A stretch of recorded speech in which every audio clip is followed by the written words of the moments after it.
Welcome back to another episode of Ignite Agility. Today we have Andrea Merrill back. Hi. Andrea was gracious enough to sit down with me quite a while ago now, and we'll put the link to that recording in the comments for those of you who may have missed it. But she reached out looking to get out of the service industry when COVID hit and to make this career change into being a Scrum Master. And before I jump into her background, as always, if you like the content we're bringing you, don't forget to like and subscribe. So, Andrea, give us the kind of brief recap of, what happened when the pandemic hit and what made you choose Scrum Mastery. Yeah, absolutely. So I actually had a couple of friends who previously were in the industry who were Scrum Masters and did kind of bartending and serving on the side of being a Scrum Master just early in their career. So I had a couple ins and a couple people who told me what it was like. Obviously, when COVID shut down, I had a ton of time on my hands and I had to figure out something else. I had also been serving at that time for about 10 years, and that's a long time to be in the service industry. So it was time to move on. I was like, we need to find something that has a little bit more growth potential, a little bit more investment in like teams and kind of what I want to be doing long term with the rest of my life. So I started looking around. The unemployment office had a great program that paid for a bunch of my training, and I looked around for different meetups. My sister, when she was first getting into tech, went to a lot of meetups. So I was looking for meetups. I think I found the Ignite Agility, found out you guys did training and certifications. So that kind of fed into my training that I wanted to do. But also everyone just kind of highly recommended both the meetups and the training specifically with you, at least in Minneapolis. So it was pretty easy decision for me that's where I was going to be going for that. So, the success story that we talked about in our previous interview with you is continuing today because you landed that Scrum Yeah. Master role. How long have you been in the current Scrum Master role that you're in right now? It'll be coming up on 3 years, actually, the end of this month. So it's been a Does minute. not seem that long. That's what I keep thinking every time I look back. I'm like, have I really been doing it this long? So, And you've even gone on with your at least 1 year of experience under your belt to achieve our advanced yep. CSM. What would Yeah. you say was the difference between kind of getting that driver's license CSM and then coming to the advanced program? Were there I any kind feel of light bulb moments or pearls of wisdom you can share there? I feel like we focus a lot more on like specific facilitation techniques, and you focus a lot more on like the coaching aspect of it. And the first round, you're kind of giving everyone the fundamentals of like, this is what Scrum is. These are the different accountabilities. This is, like the different roles or different ways that you can help the team. And then like the second and more advanced is giving you those tools to do that a little bit better and on a higher level than just here's our first taste of it, which at that point you're probably starting to question like, what do I do next? So it's kind of works really well, I think. Awesome. Well, what surprised you the most from what you thought the Scrum Master was when you first got into it and kind of where you're sitting now? Looking back, is there Yeah. anything that you're like, oh my gosh, this really was not the way that I thought it was going to be? Yeah, I mean, I think at first I thought that I had to have all the answers. You definitely don't. It's okay to say I don't know that, and I will find out and circle back with people. I think that I thought, you would have in this situation, I'm going to do X, Y, Z, but it really depends. Every team is so different that you have to change your approach depending on like what the team is, what their dynamics are, the situation that they're approaching, where they are in their maturity level, and kind of approach it specifically for them. I thought, I'd have a playbook and I would just be able to go through it like super easily, but you really do have to kind of tailor it a little bit to what the team needs at that time. So that was kind of a big learning opportunity. I think another thing I learned was I was very eager at the beginning because I wanted to learn, wanted to prove myself.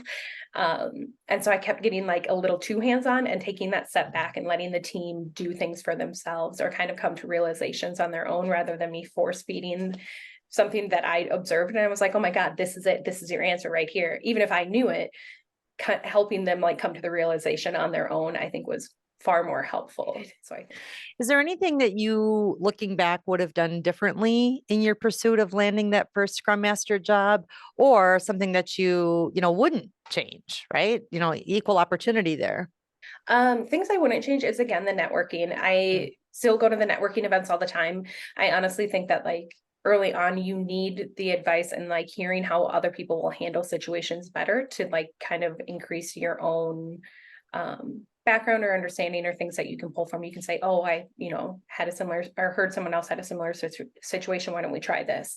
I also think it gives you more people to bounce your own ideas off of, like, hey, I'm running into this problem. I was thinking about handling it this way. What would you do? I have that network really well established, I think, at our meetups, but then even at work, the other Scrum Masters and I meet frequently. Either at work, we have our own like group message and like we do bounce ideas off of each other. And I think having that network of people to help you talk through something is really helpful, because it's like when you're in the facilitation role or when you're with the team, they do still kind of look to you for a lot of the answers, or at least like the guidance and the facilitation and the pushing it a little bit. Yeah. And so like have a plan ready when you go in there, I think is important. Anything you would have completely done differently? You're like, oh my God, right? Like if Um, I could go back in time and kick my own butt, I would have done this. I got a project management certificate that I regret. I have no interest in like specifically, and it was very I much so am not paying her to say well. that, I know listeners. it, even like sitting there, it was really hard to take. I think like at the beginning, me specifically, I was very trying to look at all the different jobs that I was Sure. applying for, Sure. and like, okay, what skills are they looking for? How can I help beef that up on my resume? If you're not in a waterfall environment, it's not really that vital. And hopefully you're not in a waterfall environment if you're a Scrum Master. But I mean, so it was just kind of, it's a waste of time. I think I could have done other things that I would have learned a lot more from. And I always look for the silver lining. And so if there is one in what you just shared, it's, hey, I know I don't want to do that. You know Yeah. what I mean? Like sometimes I think that those light bulb moments of what I don't want to do can be just as valuable as, oh, this is what I really want to pursue. So, knowing that the Scrum Master is intended to serve not only the developers, the people doing the work, the product owner, but the greater organization, would you say that your focus has shifted at all? In other words, did you start out focusing more with developers and now 3 years into it, you're really focusing organizationally, or vice versa? Like, where did you find kind of the focus of your time, and how's that evolved? At the beginning, it definitely was more focused on the developers. It still is to a good amount, just because that's the bulk of the team is developers. You tend to have a lot more of them. You have one product owner, one Scrum Master, 5 developers, 6 on one team. So I mean, like, it makes sense. You focus more on them. They're a bigger bulk of it. And I think that's like the easy support, because you're trying to remove impediments. You're trying to kind of see if they're getting hung up on different tasks. So like that's the easy way that you can help the team. What's kind of the organizational holdups? And I think that tends to be the most frustrating for developers, because they know what they want to do. And even product owners too. Like if you can make the organization better and less siloed in their information, and a little bit better with collaboration between teams, I think that leads to a better environment for your product owners, for your developers. Beginning, it was definitely the developers. Now, as you're getting a little bit more mature and you're kind of realizing that a lot of these trends that you see are reflecting a little bit of some organizational change that needs to happen. And our organization is pretty good and they are very agile and supportive. But I think that like still there is always something that needs to kind of change or adjust, or that we need to kind of keep a focus on if it kind of slips up a little bit. And because our team has the luxury of knowing you for as long as we have and knowing some of the players, one of the things that just makes us happy is watching you not take any crap from some people who may be higher organizationally, or up on the food chain, however you want to put that. Now, not everyone is like me. I always say, I'm pretty fearless. You tend to do it in a softer way, but it's very effective. Do you have any advice for any Scrum Masters listening who may feel intimidated to talk to people at higher levels in the organization, or even their product owner if that person is at a higher level? Yeah, I mean, I lucked out. I have a manager who's always reminded me specifically to have courageous conversations. So, like, that's a pretty easy one. I definitely don't shy away from saying things to him ever, which I'm sure he regrets sometimes. Sometimes I wish I would hold back. But I think that one of the biggest things is like, we are supposed to be courageous in our conversations. And a lot of times the ways that you can best support your developers or even your product owner again, is like advocating for them for people above. Like if they've tried to say no, or they've tried to push back and it's not going anywhere, you can step in and maybe explain the bigger picture and like explain the trends that you've seen or like the situations and be like, we've been watching this for X amount of months happen and we need to see some change. Here's some ideas, or how can we help make this happen? I think that by being that neutral person, but still stepping up and saying something, you can make some pretty big impacts for people. And that really is your role. It is intimidating, but I think that as long as you do it not in an attacking way, it can be helpful. And explaining the why, like, why do we need to see this change? I think is always important. Has it gotten easier for Yes. you over the 3 years? Yeah, absolutely. I mean, I remember when I used to go to meetings, I had like very meticulous notes and I would read and I was like, I know, like, these are the points I have to hit. We're now, because I've been around it a little bit more, it can be a little bit more ad lib, or I can come in and make my points a little bit easier. I think that like having the experience and having the longer history also with the different teams, I have more to pull from too. So I can say, in this situation, we did this, or it's a little bit easier knowing that, or having, I guess, some successes and being able to be Yeah. like, I know what I'm talking about. I can help with this situation. Please let me help. What are the soft skills, or I guess I always call them the people skills that you really drew from? You were in the service industry for so long, bartending, hostessing, serving. What transferable people skills would you say you were easily able to leverage in becoming a scrum master? Because so many of our listeners are in other professions and they're Mhm. like, well, I've never done it before, so nobody will look at me for the job. And I'm like, that's not necessarily true. You've probably done a lot of these activities. They were just called something else, or you have the natural Yeah. skills. What kind of skills do you think really helped you?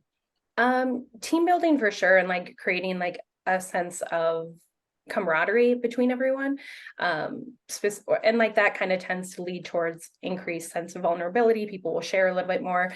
I have always just been able to like walk up to people. I'm actually more of an introvert, but usually if you put me in a situation, I get wildly uncomfortable. So I just start saying random things and like pushing people to like talk to me, because I'm like, I need someone to talk to me. Like I can't sit alone with my own thoughts for about 2 seconds. I'm like, let's just say some weird things to each other and see what happens.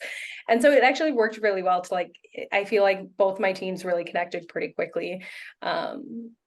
And I think that that's huge in a Scrum organization. Anytime you can build like that level of camaraderie and that safety and like being able to say things to each other.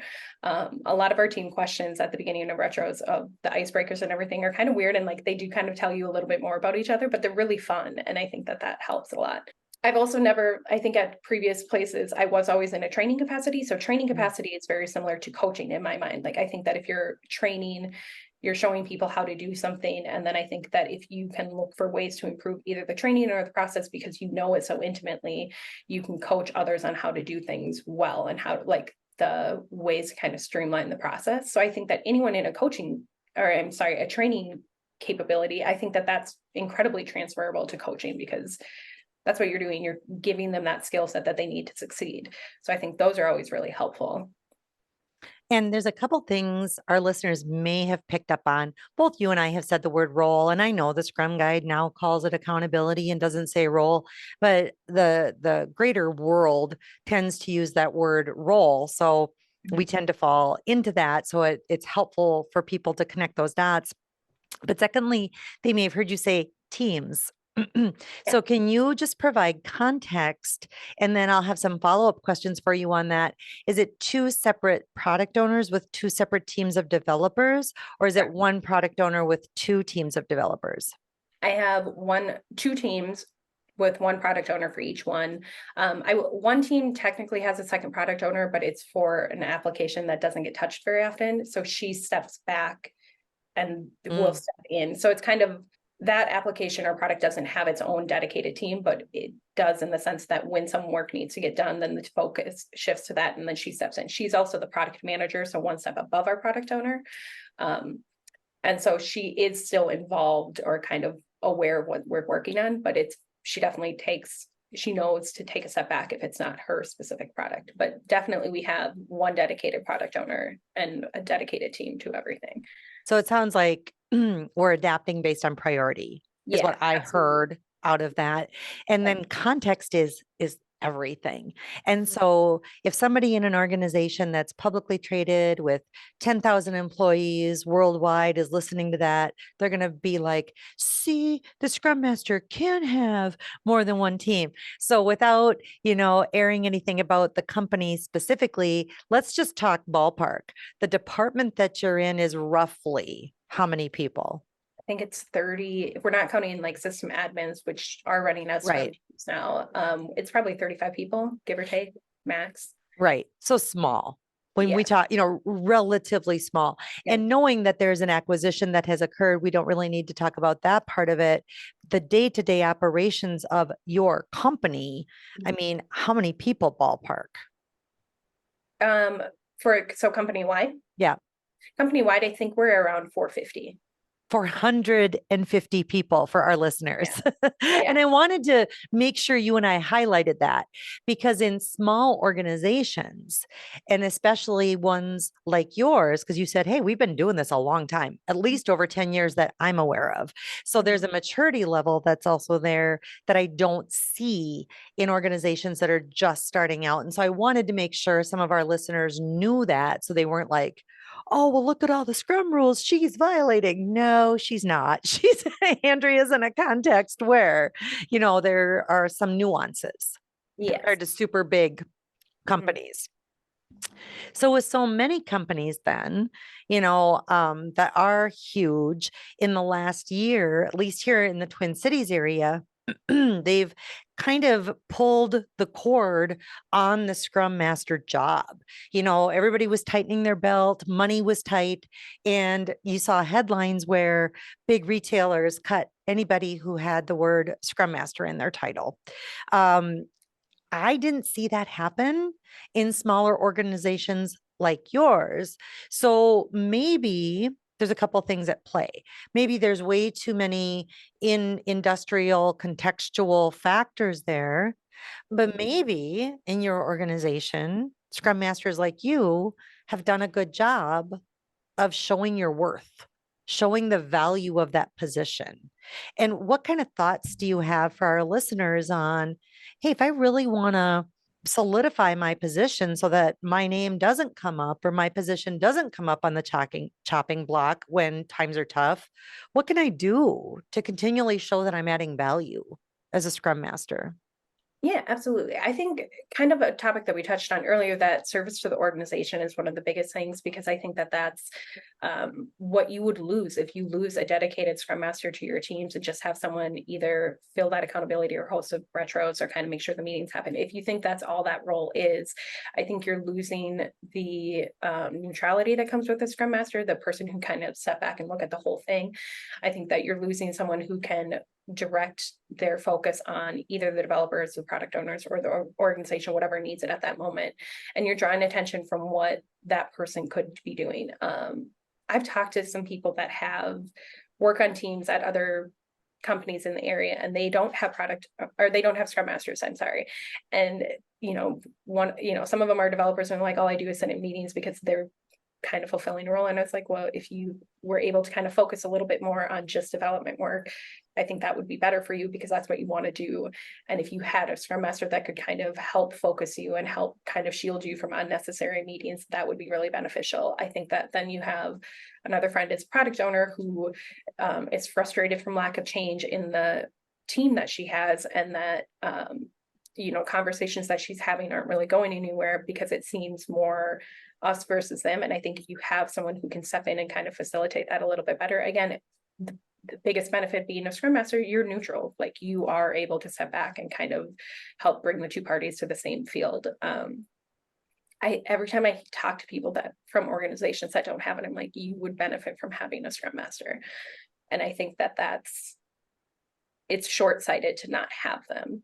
Um, and it's kind of not really seen like the value, again, like the value that they can have to the organizational or organization would be huge too.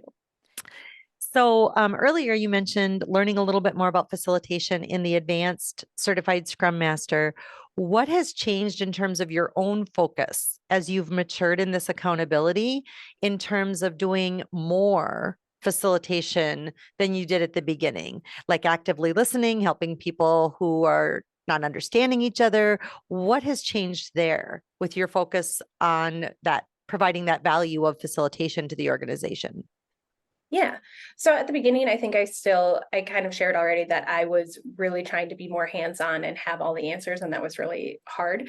I think that taking that moment to kind of step back and let other people jump into the conversation, create the space for them to have their input really is helpful to the team because you get a little bit more wider audience on that. I think when there's a difference of opinion, whether it's between the product owner and the developers or between two developers, I think that kind of having them take a step and calm down and just if it's a little spicy, being able to step in and say, I hear you saying this one thing, what is, what's our counterpoint to that, what are the risks, kind of like drawing it to a more pros and cons list or risk analysis, and just be like, this is a conversation, it's not whose point, because I think people can get a little bit when you bring up a point, you kind of hold on to it a little bit and you're like, well, this is my idea. I want to do this. This is the way I think you should do it, as opposed to like when it's a team decision, you really need to kind of evaluate it from a step back and say, if we do it that way, what are we gaining? What is the risk from it? If we do it a different way, what could we gain from that? And so I think like acting as a third party in between two people and being like, that's the focus of the conversation. That's where we want to be drawing our conclusions from. I think it's really helpful to not take it so personally and to kind of be able to step into that role. So it sounds like you objectively helped shift the focus to the idea, Yes. not it being all about the person Yeah, or the people saying absolutely. it. Yeah, Mhm. well, clearly you've been at this for 3 years now. So it must have been a good choice for you. So it sounds like you're going to stick with being a Scrum Master. Have you found kind of the job for you for a while? Absolutely. I think at some point it would be kind of interesting. I have really great product owners. I love my product owners. I think they do such great work. And sometimes I toy around with the idea of going into product, but I still think I have so much to learn. And I am really happy at my organization. I do feel like they do value our role and our contribution. Um, so I think it's easy to kind of stay here and be happy and comfortable. And there's still so much work that needs to be done and that I can do in this role and still can keep learning. So as long as I keep learning and keep advancing on that, I'm more than happy in this role. Your team is always going to keep evolving and changing. So then you always have something new to work on. And we've mentioned the user group that you attend regularly that our team hosts, Ignite Agility, and we'll put that in the comments for people who want to potentially join that. And that's Mhm. definitely one way to continuously improve.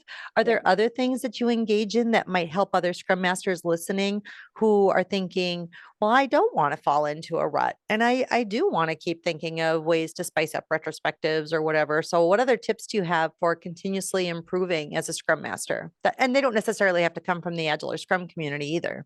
Yeah. I think that like kind of listening to the feedback, at least in terms of like adjusting like your retros or anything like that, listening to the feedback that you have and your adjustments and learning can even come from that. If people tell you that they're getting bored doing XYZ, change it up. Like your feedback can come immediately to you. Um, any books on, I read a book about just like growth mindset, which isn't necessarily about Agile or Scrum, but it was really interesting. And I think it brought about a lot of interesting conversations in our retros or whenever we were encountering something that was really difficult, we could talk about like having a growth mindset and how we respond to it. So I think like any books that you see on like personal development can be pretty easily translated into Scrum and Agile and coaching. Yeah, I think like any type you can kind of keep advancing your personal skills too, I think is great. So Awesome. yeah. Awesome. Well, Andrea, thanks so much for coming back and letting us know what happened after that first Yeah, conversation that we held with you. And for all of our listeners, don't forget to hit that like and subscribe button, and hopefully you'll check us out on the next edition of Ignite Agility, or we'll see you at a future meetup. Thanks, Andrea. thank you.